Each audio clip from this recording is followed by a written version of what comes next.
Les saluda su amigo y servidor Carlos Campoverde, promotor y defensor de la fe. Hoy quiero tratar un tema muy importante sobre los rumores que circulan a nivel mundial sobre la posible renuncia del Papa Francisco. No, pues son grupos que les encanta ser más bien sensacionalistas, ¿no? Les gusta, este, les gusta fomentar el sensacionalismo, proselitismo y también pues con estas acciones pues ganar seguidores y suscriptores.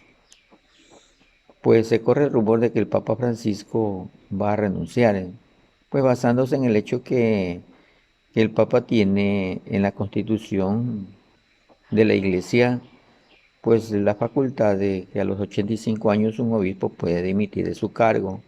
Y basándose en esta realidad y ante esta posible eh, acción o decisión de un obispo, pues ellos aseguran pues que el Papa Francisco va a dimitir de su cargo porque ya se acerca a los 85 años y ante su estado de salud que no es del mejor, pues ellos rumoran de que el Papa Francisco va a dimitir del pontificado. Pues el Papa ha dicho claramente que él no se le ha pasado por la cabeza siquiera el hecho de poder, de que exista la posibilidad de que vaya a renunciar.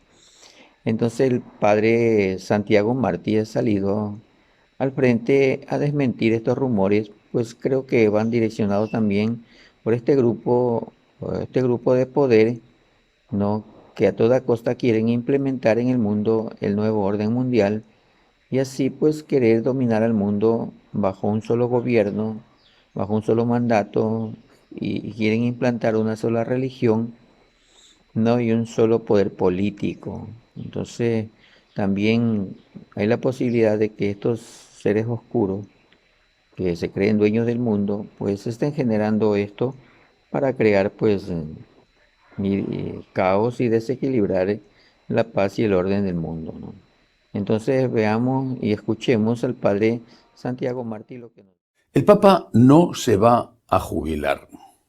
Lo ha dicho él mismo de una forma tajante y clara en la entrevista que ha concedido al periodista español Carlos Herrera en la COPE, la cadena, la emisora de los obispos españoles. Ha dicho, no sé a quién se le ha ocurrido esa idea. Porque ciertamente ha sido un rumor insistente en las últimas semanas, después de la operación del Santo Padre. El Papa también, en esa misma entrevista, ha aclarado que está prácticamente recuperado de la operación, pero ha dicho que estuvo a punto de morir y que fue un enfermero el que le aconsejó que fuera al quirófano y que no hiciera caso a los médicos que querían más bien curar el problema con antibióticos, un problema que solo tenía cirugía, porque una parte del colon, 30 centímetros, estaba necrosado. El Papa no se va a jubilar, lo ha dicho él, bueno. Pero hay una cuestión que no se ha aclarado en la entrevista. Por lo menos, si le hicieron la pregunta y él contestó, eso no ha salido publicado. Me refiero a la cuestión de si va a haber o no un estatuto, algún tipo de legislación sobre los papas eméritos. Porque cuando empieza el rumor de que el Papa se iba a jubilar, no estaba ligado a su estado de salud, sino a esta cuestión. El hecho de que un Papa dimita, primero, no es la primera vez que había ocurrido en la historia y es algo previsible. Benedicto XVI ha hecho algo que podía hacer, ha dimitido. Bueno, pero lo que no estaba previsto, porque habían sido casos excepcionales, es cuál era la función, qué tenía que hacer, qué limitaciones tenía el Papa emérito, el Papa que dimitía. Y es necesario aclarar esto.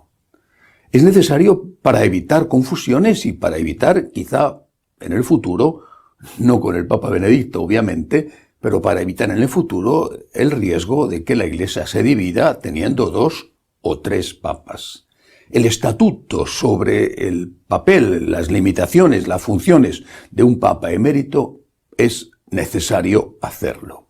En torno a esto, en torno al rumor de que se estaba preparando este estatuto, surgió, como rumor, por supuesto, porque hasta que no se vea escrito no se sabe nada, surgió que lo mismo que los obispos tenían que presentar la dimisión a los 75 y los cardenales perdían su derecho a voto en un cónclave a los 80, el Papa podría dimitir, no creo que nunca se le pueda obligar, podría dimitir a los 85, 75, 80, 85. Y esa especulación fue la que generó que, como el Papa actual, el Papa Francisco, está ya muy cercano a cumplir los 85, podría dimitir después de cumplir los 85. Bueno, eso, todo son especulaciones y rumores, pero ciertamente el estatuto sobre la función, la misión, las limitaciones de los papas eméritos es necesario en la Iglesia. No sé si además de necesario es urgente, pero es necesario. En cualquier caso, el Papa Francisco ha dicho que está estupendamente de salud y que él no va a dimitir, al menos debido a su estado de salud. La otra noticia importantísima de esta semana ha sido el éxito rotundo del movimiento Pro Vida en el estado norteamericano de Texas. Texas aprobó una legislación según la cual no se podía abortar cuando ya el feto diera señales de vida a través de los latidos del corazón. Cuando se detectara que el feto estaba con su corazón latiendo, ya no se podía abortar. Y eso sucede aproximadamente en torno a las 6 semanas. Por supuesto, los que estaban en contra de la vida, a favor del aborto, apelaron al Tribunal Supremo y el Tribunal Supremo ha fallado a favor de Texas. Es decir, en Texas no se podrá abortar después de las 6 semanas. O de otra manera, no se podrá abortar cuando los médicos detecten el latido del corazón del feto, que sucede a las 6 semanas. Eso tiene una cantidad enorme de maravillosas consecuencias. La primera, que se estima que 50.000 niños solo en el estado de Texas van a poder nacer cada año. Bueno, esa es la primera y la más importante. Luego hay otra consecuencia, y es que si Texas puede hacer esto, lo mismo podrán hacer otros estados norteamericanos que están también a favor de la vida, sobre todo los estados del sur, donde gobiernan los republicanos, y también otros estados, otras naciones fuera de Estados Unidos. Si solo se puede abortar a partir de las 6 semanas, el plazo para abortar queda reducidísimo. ¿Por qué? Porque normalmente la mujer se da cuenta de que está embarazada después de un mes del embarazo. Es decir, si a las 4 semanas es consciente, solo tendrá 2 semanas para pedir el aborto. No es la solución ideal, que sería prohibir los abortos, pero es una medida, una gran victoria a favor de la vida y una medida que va a favorecer el nacimiento de muchos niños que, de lo contrario, habrían sido asesinados en el vientre de sus madres. Es que además, y esto es lo más importante, por supuesto, pero es que además esto representa una derrota para el nuevo orden mundial, que tiene en el aborto, en la eutanasia, no solamente ahí, ¿verdad?, pero en el aborto y la eutanasia tiene puestos sus primeros objetivos. Es una derrota para el nuevo orden mundial. Que un estado como Texas, importantísimo dentro de Estados Unidos, haya conseguido esto y que otros estados dentro y fuera de ese país lo vayan a imitar, es una derrota para el nuevo orden mundial. Y eso significa que pueden ser derrotados, que no son tan poderosos como nos quieren hacer creer, que no lo tienen todo tan atado como dicen, que no son invencibles, pueden ser derrotados. Y eso se ha conseguido por la tenacidad, por la perseverancia de todos los que están a favor de la vida. Han luchado sin rendirse, han luchado en contra de la publicidad, han luchado en contra de los insultos, han luchado en contra de todo tipo de persecución, a veces en la cárcel, no se han rendido y han vencido.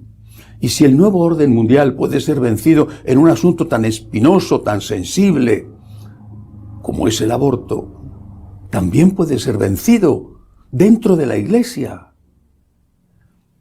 Tienen todo el poder, o eso dicen. Tienen todos los recursos. Y quieren hacer de la Iglesia una sucursal del nuevo orden mundial, dócil al poder, que acepte lo que ellos quieran, que bendiga lo que ellos deciden. Por supuesto, cuentan para conseguirlo con la ayuda no solamente de fuera, sino de dentro. Si los pro vida han vencido en Texas, también nosotros podemos vencer. Podemos vencer a aquellos que están a favor de la ruptura con la palabra de Dios y con la tradición, a los de la nueva Iglesia. Podemos vencer a aquellos que creemos que Cristo sigue estando vivo, que Cristo es el Señor, que Cristo no pasa nunca, que hay que ser fieles a Cristo, incluso aceptando la persecución o la pérdida del honor o la pérdida de la vida. Podemos vencer. No está escrito que ya estemos derrotados, aunque nos lo estén diciendo todos los días. Podemos vencer. Ellos tienen el poder, bueno, pero nosotros tenemos la razón. Tenemos a Cristo, que es el camino, la verdad y la vida. Meditando sobre esto recordaba una vieja canción de cuando yo era joven, una canción que popularizó Joan Baez, basada en un himno religioso muy antiguo que después se usó en el contexto de la lucha sindical y de la lucha contra el racismo. Nosotros venceremos. Cristo venció. Nosotros venceremos. Lo que no tenemos que hacer es rendirnos. Lo que no tenemos que hacer es dar la batalla por perdida. El éxito en Texas demuestra que la tenacidad, la perseverancia, creer y poner en práctica lo que uno cree, eso es lo que te va a dar la victoria. Cristo venció, nosotros venceremos. Hasta la semana que viene, si Dios quiere.